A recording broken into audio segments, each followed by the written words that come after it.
So hi hello friends. तर मी चालले श्रीला शाळेमध्ये सोडायला. तो माझा वारकरी तर रेडी झाला आहे. बघताय तुम्ही शाळेच्या ह्याच्यामध्ये किती मुलं छान छान दिसत आहेत. आणि माझा छोटासा वारकरीचं एक गाणं मला आठवलं, तो म्हणजे धरीला पंढरीचा चोर. हे गाणं खूप मला आवडतं. सो तेल केलं गरम आणि जिरं घालून घेतलं आहे. ते इथे मी वरी घेतली आहे धुवून. तर 1/2 किलो वरी घेतली आहे मी आणि हेच आहे उपासांचा. तर इथे मिरची, कढीपत्ता आणि शेंगदाणे ॲड करू शकतात. तर इथे मी आता ह्यामध्ये थोडे शेंगदाणे पण घालून घेते, तर जरा टेस्टला चांगले लागतील म्हणून. तर चला मग आता मी दाखवते. एकदाच वॉश केले आपले वरीचे तांदूळ आहेत ते. तर आता मी फोडणीला घालून घेते. सो थोडेसे मी शेंगदाणे ॲड केलेत, तर जरा टेस्टला चांगले लागतात म्हणून. तर आता फोडणीला मी मिरची आणि कढीपत्ता घालून घेते. तर हे त्याच्यामध्येच जरा रोस्ट करेन, जसं आपण रवा भाजून घेतो उपम्याला किंवा शिऱ्याला वगैरे, तशा पद्धतीने थोडं खळखळीत करून घेतो. तर चला श्री आलं. श्री काय चाललंय? काय चाललंय खेळ? कशाला वळवळत राहतोस रे? काय नाही काय काय नाही. चला मग आता सो कढीपत्ता घालते. तर या पद्धतीमध्ये भात एकदम खळखळीत येतो आणि व्यवस्थित होतो. कोणी पण बटाटे पण ॲड करू शकतात, तर बटाट्यांनाही चव चांगली येते आणि वाढतो सुद्धा भात आपला वाढायला म्हणून. तर वऱ्याचा भात तसा पण. सो मिरची घालून घेतली आहे मस्तपैकी. तर परतून घेते. तर कोणकोणी आज काजूचे गरसुद्धा टाकतात, तर काजू पण ऑप्शन आहे, छान लागेल. वऱ्याच्या भातामध्ये थोडं हेल्दी उपवास असतो दिवसभराचा म्हणून काहीतरी हेल्दी खायचं त्यामुळे. तर चला मग आषाढी. सो आषाढी एकादशीच्या सर्वांना हाती घालून शुभेच्छा. तर आजची रेसिपी आपली असणार आहे ती म्हणजे वऱ्याचा भात, ताक, बटाट्याची भाजी आणि कॉमनली आपली असते ती म्हणजे रताळ्याचा किस्सा. तर मी खीर करणार आहे, थोडंसं स्वीट म्हणून चांगलं लागतं खाताना, तर मला ते आवडतं. तर मी ती पण एक पद्धत करणार आहे. तर चला मग एक साईडला मी जेवणाची सुरुवात केली आहे, तर मी दाखवते. आणि पाठीमागे यांचा आवाज येतो, पूजाचा अभ्यास चालू आहे पाठी जोरात. तर चला पटापट आपल्याला जेवणाला तयारी करून घेते. तर वेळेत उपवास सोडायचा आहे, त्या दिवसभराचा आमचा उपवास होता. तो हे बघा मी आपला वरी जो होता तो मी घालून घेतला आहे आणि आता चवीपुरतं मीठ घालते. थोडंसं एक 5-10 मिनटं जरा असं परतून घेते, जेणेकरून थोडं पाणी जे असेल ते निघून जाईल आणि आपला जो वऱ्याचा भात आहे तो खळखळीत होईल. काय काय जण वॉश करत नाही, आपलं उपमा करतात त्या पद्धतीमध्ये रवा भाजून घेतात आणि डायरेक्ट आपण फोडणीला करून तयार करतो. पण मी एकदा तरी पाण्यातनं काढते आणि थोडं वॉश करून घेते, मला ते आवडतं. तांदूळ आपण धुतो त्याच पद्धतीमध्ये. पण आता वरी थोडी आता खळखळीत करून घेते, ह्याला 1-10 मिनटं जातील, थोडं खळखळीत होऊन जाईल. काय म्हणते श्री? सो हे बघा छानपैकी खळखळीत झालं आहे आता व्यवस्थित, जसा पाहिजे तसं मला. तर मी आता पाणी घालते आणि चवीपुरतं मीठ घालून घेते. तर अशा पद्धतीने मी वऱ्याचा भात करते. झटकीपट आणि मस्त होतो, मला आवडतो. जरा टेस्टला वेगळा वाटतो, थोडा छान वाटतो उपम्याच्या पद्धतीमध्ये. तर चला मग पाणी घालून घेतलं आहे, जसं आपण उपमा शिजवायला घेतो त्याच पद्धतीत, पण थोडं 1 पेला छोटासा मी पाणी एक्स्ट्रा घातलं आहे, कारण की थोडा भात वरीचा जड असतो कारणामुळे थोडं पाणी ॲड केलं आहे. तर जवळजवळ मी 2.5 ग्लास पाणी घातलेलं आहे. आता शिट्या 3 ते 4 काढून घेते व्यवस्थित आणि मग चला मग रेडी आपला भात जेवण्यासाठी. सो आता मी गोड खीर करते. तर हे रताळे आपलं किसून घेतले आणि पाण्यामध्ये भिजत टाकले. ते तूप, मनुके आणि हे आपले गावचे काजू आहेत. तर मस्तपैकी हे केलेले आहेत. काजूवर म्हणजे फॅक्टरीला देऊन आम्ही करून घेतले होते. आणि वेलची पूड आहे, ते इथे मस्तपैकी तूप आपलं गरम झालेलं आहे. आता मी सध्या पद्धतीने मला ही खीर आवडते, तर मी म्हणून म्हटलं बघूया करून. तर गोड काहीतरी डेझर्ट हवं असतं जेवण झाल्यावरती, घरीच करूया म्हटलं काहीतरी. हो बाळा. श्रीला काय आलं? काय झालं?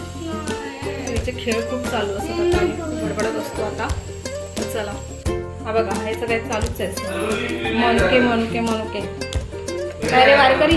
श्री वारकरी म्हणलेला तू? इथे बघ, इथे बघ, इथे इथे सांगते मी तुला, लवकर ये. इथे मी तूप काढून घेतलं आहे आणि आता मस्तपैकी तुपामध्ये आपला जो किसलेला पीस आहे ह्याचा रताळ्याचा तो घालून घेते आणि मस्तपैकी असं पिळून घ्यायचा, आणि जेणेकरून त्याचा राप असतो तो निघून जाईल आणि आपला किस जितका चांगला पिळून घेऊ तितका चांगला आपला व्यवस्थित खीर बनेल. तर चला मग आता अशा पद्धतीने आपला मस्तपैकी गोड खीर तयार होईल खाण्यासाठी. श्रीचा प्रोग्राम छान झाला शाळेमध्ये आणि सगळ्यांना केलेला विना खूप आवडला. तर झटकीपट केला कारण की खूप दाखवताच आलं नाही काही. आणि ब्लॉग्स आपले खूप लेट झाले कारण तसं होतं थोडं काही करायला घेतलं की असं विचार केला की बाबा कंटिन्यू होईल. आता यापुढे सांगितल्यावर की तिथे काहीतरी अडचण किंवा काहीतरी विलंब आपला तयार असतो. नेहमीप्रमाणेच असतं. यंदा आता मी काही बोलणार नाही. जसे ब्लॉग्स आपले येतील तसे आपले येतील. आणि ते नक्की लाईक अँड शेअर करा आणि सपोर्ट करा प्लीज. तर चला सो कीस घालून घेतले आणि आता परतवून घेते त्याच्यामध्ये. तर थोडा आळवू देत आणि मग त्याच्यामध्ये आपलं दूध थोडं आणि साखर ॲड करून घेते. बाकीची आपली तयारी झालेलीच आहे. म्हणाले तसे मनुका आणि खजूरचं आणि हे वेलची पूड मी आता कुटून घेतले. आता घालून घेईन. 1-10 मिनटात होऊन जाईल. हे पण वाजत आणि राहिली बटाट्याची भाजी आता ती पटापट करून घेईन. सो खीर तर खूप सुंदरच बनते. तर सांगायचं असं होतं की आपले व्हिडिओ थोडे लेट होत आहेत कारण माझ्या आजीचं थोडं निधन झालं त्यामुळे. तर त्या दुःखामध्ये काहीच करता आलं नाही. तर 12-15 दिवस माझे असेच गेले आणि काही इच्छाच नाही होते ते आपले ब्लॉग्स काही बनवून अपलोड करायचे. तर त्यामुळे मला सॉरी म्हणायचं आहे. तर आपले हे असे छोटे मोठे आता ब्लॉग्स चालू होतील म्हणून मी सुरुवात करते. तर चला मग त्या आषाढी एकादशीच्या सर्वांना खूप खूप शुभेच्छा. तर अशा पद्धतीने आज आम्ही आषाढी एकादशी साजरी केली आहे. तर चला मग श्रीचा तुम्ही बघितला तर असाल किती गोड दिसत होता माझा वारकरी. तर चला मग बघा मस्त झालंय भात आहे. मस्त हवा तसं मला झालं आहे. तर आता मस्त खळखळीत होऊ दे, थंड होऊ देत. मग मी खोलून दाखवेन तुम्हाला आणखीन. तर थोडं आता वाफ निघाली की व्यवस्थित भात आपला खळखळीत होतो. काही टेन्शन नाही आहे. आणि ताकावर थोडा चिकट भातच चालतो. एकदम खळखळी असेल तर तो घास आपला घशाला खवला जातो. त्यामुळे असा जर भात असेल तर व्यवस्थित आहे. उपमासुद्धा आपला असाच होतो. त्यामुळे अशाच पद्धतीने बनवायचा जेणेकरून आपल्याला व्यवस्थित खाता आला पाहिजे म्हणून. सो भात खूप छान झालं आहे. मला हवा तसा झाला आहे. आता जेवताना बघेन टेस्ट कशी झाली हे आहे. आणि मी दोघांचा तपास आहे. आता खीर तर बंद झाली आणि खीर करता करता गंमत अशी झाली की श्री आला आणि फोनच माझा उचलून घेऊन गेला. तर आता खीर तर आपली झाली आणि मी पूर्ण केली. साखर ॲड केली आहे आणि आपलं थोडं दूध ॲड केलं. जेवढं पाहिजे तेवढं पातळ पाहिजे तसं. आता मी थोडं आत्ताशी कड येते त्यामुळे हलकं हलकं कड काढून घेते. आणि आता वेलची पूड घालून घेते. तर एक साईडला बटाट्याची भाजी आता रेडी करते. काय झालं श्री?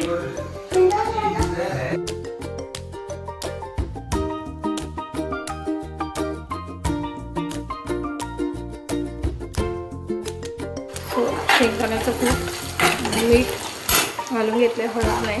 आता मी बटाटे घालून घेते आपले.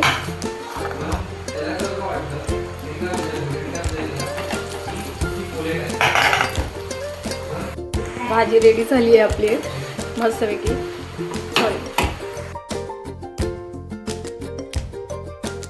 बसतो आता जेवायला आहे.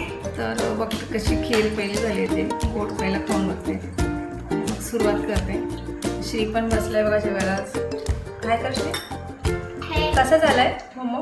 छान छान.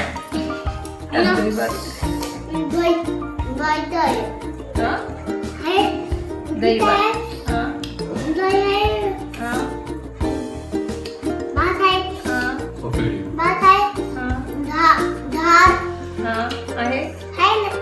आज काय आहे? एकादशी. हां बापाची. हां म्हणून आज दही भात खायचं. हां तर श्री पण आता हळूहळू काय काय बोलतो वाक्य छान छान. मजा येते ऐकायला पण. तसं सांगते दही भात आज खातोय आणि बटाट्याची भाजी आहे. खाऊन बघते. चालेल रताळ्याची. आणि नेहमीप्रमाणे माझा भात नो डाऊट. तर जेवून घेते आणि खरा उपास असणार आहे. आणि आज आपल्या पोटासाठी आपण बऱ्याच भात आणि ताक मसाला बटाट्याची भाजी छान झाली आहे. तर पूजा तर काही खाणार नाही होती वऱ्याचा भात. तिला दही भात प्लेनमध्ये खायचा होता. त्यामुळे पूजा आणि शिंदे दही भात खाते. हो काय पिपा त्याचं कार्टून चालू आहे. तर चालेल ठीक आहे. तर चला मग व्हिडिओ आवडत असेल तर नक्की लाईक आणि शेअर करा आणि बाय बोल बाय बाय बाय. तर चला मग.